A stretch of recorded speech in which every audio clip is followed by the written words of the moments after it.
alunos do 9º ano, estou aqui para corrigir, né, a 4ª semana do PET de História com vocês, ok? Espero que todos estejam bem, firme e forte aí nesse isolamento social, tá bom? Então vamos rapidamente aqui aos slides para eu abrir para vocês, para a gente tentar fazer essa correção o mais rápido possível, tá? Ó o gatinho aí, ó, eu que amo gato, ó. Não poderia deixar de colocar essa foto. Bem, o tema, gente, foi trabalhismo e as conquistas dos direitos sociais. Deixa eu me ajeitar aqui na cadeira. Então, fique por dentro dos conceitos. Isso são materiais expostos lá no PET de vocês. Eu retirei coisas do PET para colocar nos slides, tá? Então, as conquistas sociais em relação ao trabalho no Brasil são tardias. Tá? Quer dizer que demorou muito para os trabalhadores conseguirem os seus direitos. Porque o nosso desligamento com a escravidão e nossa indústria também foram tardios. Então, a escravidão demorou muito a acabar, em 1888, e a indústria demorou também a se concretizar, né? O polo industrial aqui no Brasil ele foi mais tardio. Nelas estavam previstos direitos trabalhistas, como salário mínimo, jornada de trabalho de 8 horas, repouso semanal, férias remuneradas e assistência médica e sanitária. Coisas que nós temos hoje. Todo trabalhador tem direito a um salário mínimo, né? Hoje é complicado você trabalhar e ganhar menos de um salário mínimo. Jornada de 8 horas de trabalho, quem trabalha assim 10, 12, 13 horas ou 14 horas sendo empregado de uma empresa, essa empresa vai ser notificada, não pode, tem que ser no máximo, né, de 8 horas. Repouso, você tem que descansar no sábado e domingo, férias, ter as suas férias, assistência médica, sanitária. Esse é o processo de direitos trabalhistas que foi conseguido com o passar dos anos. Principalmente no governo da Era Vargas. Lembre-se bem, Era Vargas, fim da República Velha, que vocês estudaram antes.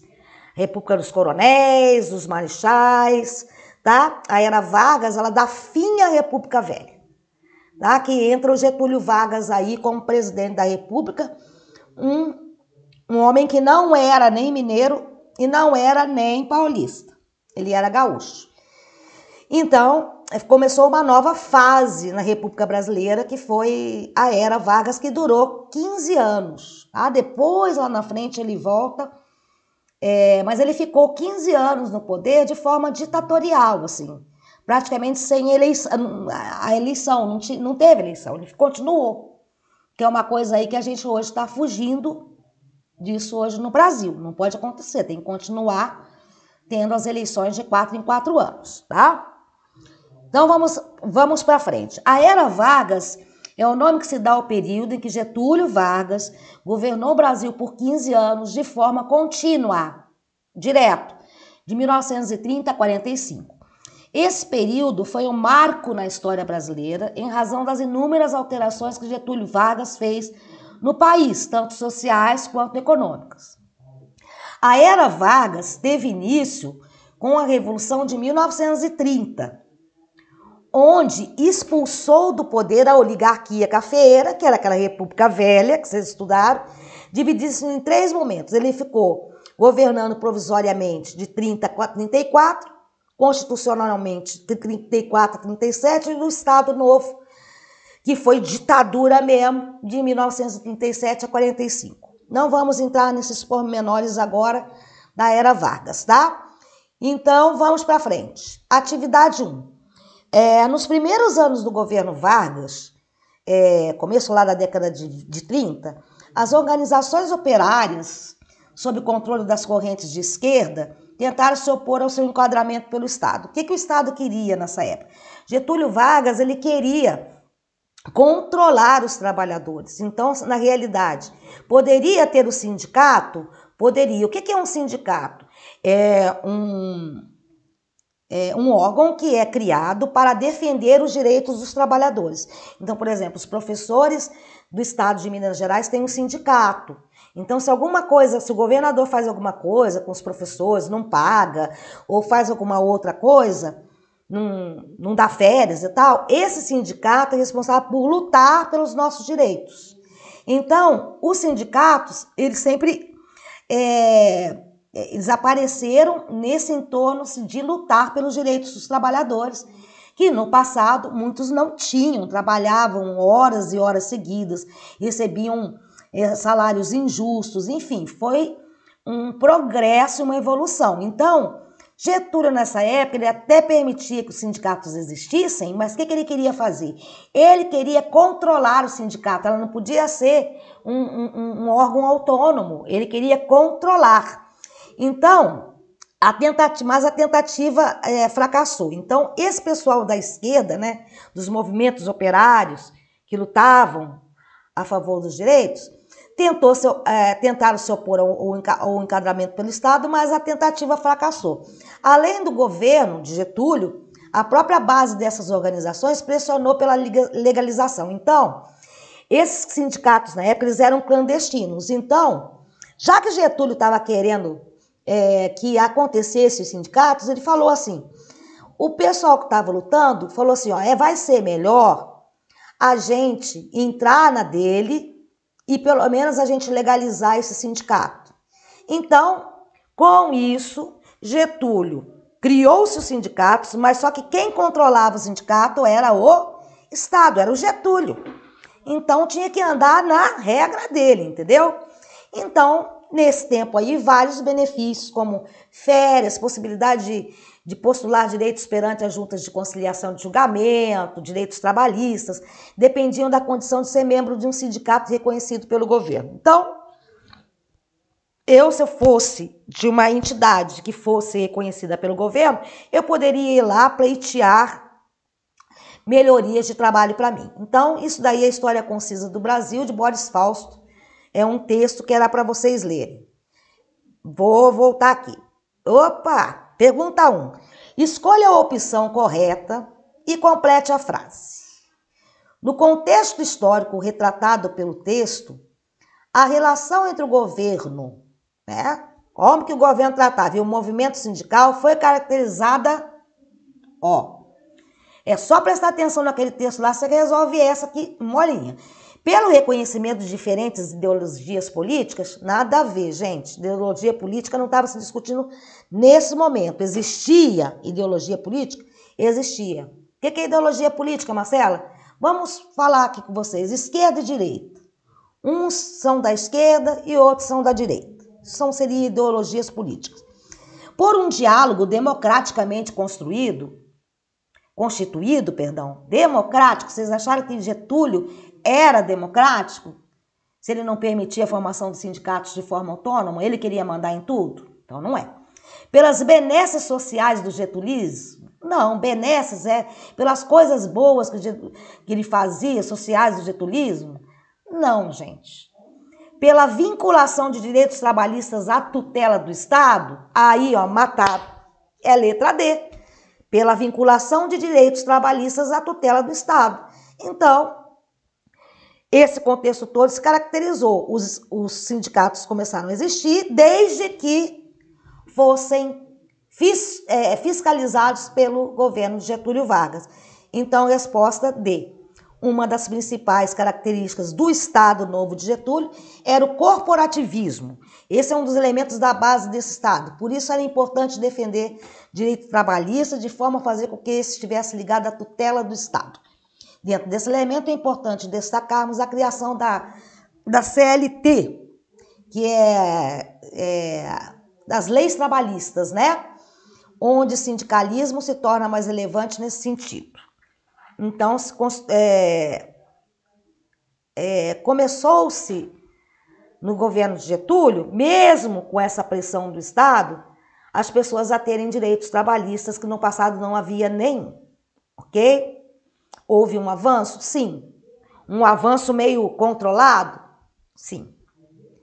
Atividade 2, gente. Resumindo a República Velha. Aí passou um site para vocês assistirem. É um texto, né? Um resumo sobre a República Velha e fazer no quadro do seu caderno, completando os fatos mais importantes nesse período. Gente, era uma pesquisa a ser feita, tá? Mas vamos ver. Foram vários conceitos, tá? Os conceitos, eu queria que vocês teriam que pesquisar. O que foi a República Velha? Conhecida pela Primeira República, período da história brasileira se estendeu até a partir da proclamação da República tal. Você ia lá e escrevia. Pesquisa, República da Espada. Lembra do Marechal Deodoro, que deu o golpe lá no imperador Dom Pedro II? Tá. Perdão, gente. Mandonismo, nome dado ao controle que os coronéis tinham sobre a localidade. Então, o coronel estava naquela localidade lá, é ele que mandava ali naquela cidade, naquele pedaço, chamava mandonismo. Coronelismo era a forma, uma troca de proveitos entre o poder público e a decadência e influência social dos chefes locais. Então, os coronéis da cidade, tá? Que mandavam e desmandavam, os grandes proprietários de terra, os latifundiários. Ó, clientelismo, troca de bens e serviços por apoio político, sendo a troca algo implícito ou não. Clientelismo poderia dizer, esse pessoal assim, ó, você vota em mim que eu te dou um emprego, vota em mim que eu vou te dar uma cesta básica, favores e outros benefícios aos seguidores em troca de apoio político. Então, assim, o clientelismo denota a prática de distribuir empregos, né? No caso aí da cesta básica, seria já práticas que ocorrem aí no interior, que é venda de voto. Então, o clientelismo já era uma troca de favor. Eu voto em você, mas você me dá um emprego, entendeu? Em seguidores e aí eu te dou o apoio político, tá? Se você, o vereador, se eu vou te apoiar, mas você vai ter que me dar um emprego aí, tá? Política dos governadores foi um trato, um acordo durante os primeiros anos da República Velha, que o governo federal apoiava os governos estaduais, o governo apoiava, por exemplo, o Bolsonaro apoiava o Zema, e sem restrições, em troca, o Zema fazia uso dos coronéis da região que o Zema tinha, vamos supor, de forma que o governo federal e nem os estaduais enfrentassem qualquer tipo de oposição. Então, o governo dava apoio ao Estado, por exemplo, o Bolsonaro apoia o Zema, mas em troca disso o Zema não pode ser contra o Bolsonaro. Seria a política dos governadores. Voto do cabresto. Falamos bastante disso, aquele voto que a pessoa ia votar e não era secreto, tinha que falar em quem votava, e ia geralmente com o jagunço do coronel. Então você era obrigado a votar no candidato que o coronel queria. Isso é o voto do cabresto. Política do café com leite, vocês estudaram também. O presidente da República ou era paulista do café, né, que era produtor de café, ou era de Minas, era leite, a terra do queijo, entendeu? Então, durante 30 anos foi essa política aí de governador mineiro, presidente mineiro e presidente paulista, tá? É a política do café com leite. Movimento operário, gente, é um termo que se refere à organização coletiva de trabalhadores para defesa de seus próprios interesses. Lembra que a gente falou de movimento sindical? A formação dos sindicatos lá no Getúlio? Tem muito a ver com o movimento operário. Guerra de Canudos, conflito lá do Antônio Conselheiro, que aconteceu no sertão da Bahia, que terminou com a destruição do povoado de Canudos. Foram revoltas que aconteceram nesse período. Revolta da Chibata, os marinheiros que se revoltaram devido às chibatadas que um marinheiro levou 250 chibatadas, aí houve a revolta, que eles viviam como se fosse ainda no tempo da escravidão. Guerra do Contestado, um conflito que envolveu poceiros e pequenos proprietários de terra, lá no sul do país, tá? Que aconteceu entre os estados do Paraná e de Santa Catarina, por causa da construção de uma ferrovia. Tá? Coluna Prestes, um movimento político-militar que ocorreu no Brasil entre os anos de 25 e 27 para contestar as diretrizes políticas da República Velha, o tenentismo. Então, gente, praticamente era para vocês pesquisarem esses termos e colocar aí no caderno de vocês. Vocês podem parar o slide e copiar, tá? Eu espero que vocês tenham feito, tá? Mas é basicamente isso, é o conceito do que foi. Olha como é que foi um movimento brasileiro de tantas coisas que aconteceram. Então foi um período muito rico de fatos históricos, a República Velha, tá? Então vamos lá. Esse é o fim. Então, ó, Deus ajuda quem senta e estuda, tá? Então eu chego ao fim. Esses conceitos eu não li todos para vocês, que eu espero que vocês tenham feito as atividades no caderno.